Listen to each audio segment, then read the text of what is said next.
Assalamualaikum warahmatullahi wabarakatuh. Perkenalkan, nama saya Randy Suputra dari jurusan Sistem Informasi Fakultas Sains dan Teknologi UIN Bogor. Di dalam video kali ini saya akan melakukan laporan video hasil praktikum tugas 3 mata kuliah pemrograman berbasis web. Langsung saja masuk ke poin yang pertama. Di sini arsitektur dan struktur proyek VJS, struktur penerimaan file, struktur komponen, penerapan pemakaian file komponen dan template. Nah, di sini bisa dilihat bahwa penamaan dan struktur proyek pada tugas praktik 3 ini sudah sesuai dengan soal yang diberikan. Bisa dilihat index.html, asset, CSS, image, data bahan, komponen ada semua ya, penamaan juga sama semua, stock table, status batch, order form, build tracking, stock table sudah sesuai dan sama semua penamaannya. Di dalam proyek tugas 3 ini juga sudah berubah menjadi single page application, di mana yang sebelumnya pada tugas sebelumnya di tugas 2 view UT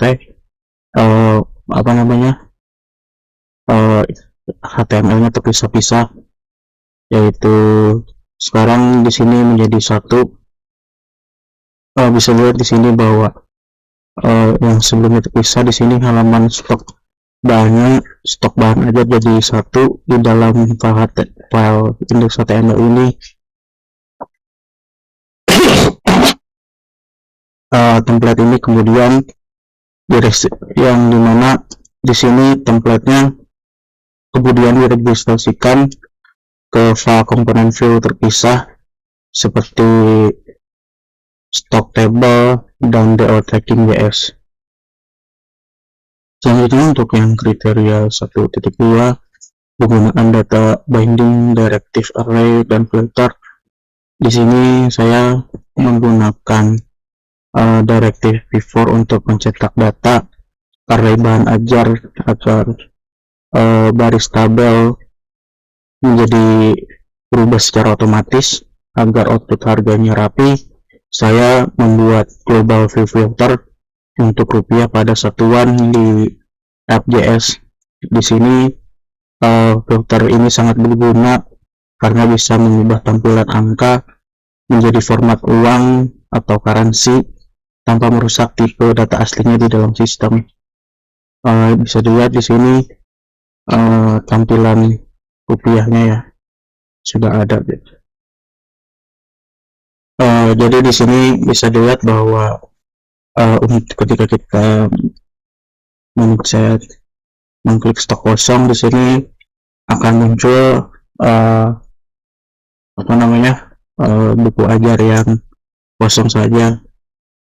Jadi pun ketika kita mengklik stok di bawah safety, di sini yang muncul hanya yang bahan ajar yang di bawah safety yang ada. Dan di sini bisa dilihat bahwa ketika kita di sini kan jadi ada beda yang satu ya, mata kuliah pilihan dan mata kuliah wajib. Di sini jadi ada tambahan lagi karena sebelumnya kan cuma yang mata kuliah wajib ya.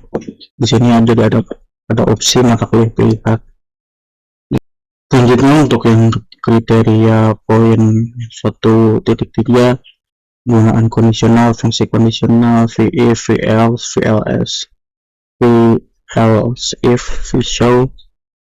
Di sini bisa dilihat saya sudah berhasil menggunakan konsep VIF kondisional.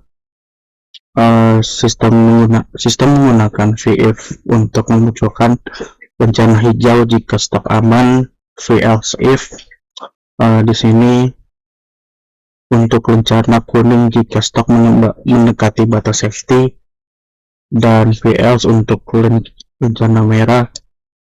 Untuk yang warna merah nanti saya tunjukkan jika stoknya kosong. Di sini bisa dilihat bahwa fungsi tadi itu hasilnya di sini bisa dilihat untuk yang stoknya yang di bawah safety jadi bisa muncul semua, dan Untuk stok yang kosong nanti juga akan muncul, karena di sini memang datanya nggak ada ya yang kosong. Nanti kita coba praktekkan di akhir. Nah, di sini untuk kriteria poin 1.4 penggunaan properti computed maupun method terhadap menerapkannya dengan sesuai. Di sini untuk kriteria 1.4 di sini saya menggunakan computed property untuk fitur penyaringan dan pencarian. Saya memilih menggunakan computed dibandingkan method karena computed memiliki fitur caching. Itu hanya akan mengeksekusi ulang komputasi pencarian ini jika teks yang kita ketik berubah. Hal ini membuat performa pencarian sistem sangat menjadi instan dan efisien memori. Selanjutnya untuk kriteria 1.5 watchers, di sini saya menggunakan watchers untuk membuat dependent option reaktif, dimana ketika kita akan mengawasi variabel dropdown UT daerah, begitu kita memilih daerah baru, watchers akan langsung mendeteksinya dan secara otomatis mereset dropdown kategori mata kuliah. Ini mencegah bentrokan data filter dari sisi pengguna. Jadi bisa dilihat bahwa di sini ketika kita menampilkan semua daerah, semua kategori juga muncul di sini. Tapi ketika kita hanya memilih satu daerah, misalkan di sini Jakarta, hanya akan muncul kategori mata kuliah yang tersedia di sini. Gitu. Jadi misalkan di sini Surabaya ganti lagi, semuanya ganti. Jadi untuk seperti yang saya bilang tadi, bahwa untuk watches ini digunakan agar untuk mencegah bentrokan data filter dari sisi pengguna. Selanjutnya untuk yang kriteria 1.6 formulir input dan validasi input sederhana serta event handler. Di sini formulir pencarian dan input data saya ikat menggunakan vModel untuk mengingatkan kenyamanannya. Saya memakai event modifiers, keyap enter dan keyap escape. Jadi di sini bisa dilihat bahwa nantinya bisa dicari datanya ketika kita menekan tombol cari. Misalkan di sini kita tambahkan data baru di sini.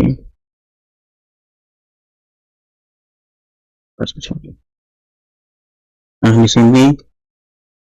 di sini kita lihat ininya 2 ya. Nah, langsung muncul ininya. Begitupun ketika kita pencet reset, kita kembali ke seperti semula. Lalu untuk kriteria 1.7 di sini kreativitas dalam menampilkan interface yang mudah digunakan. Ya, di sini bisa dilihat bahwa interface jauh lebih baik daripada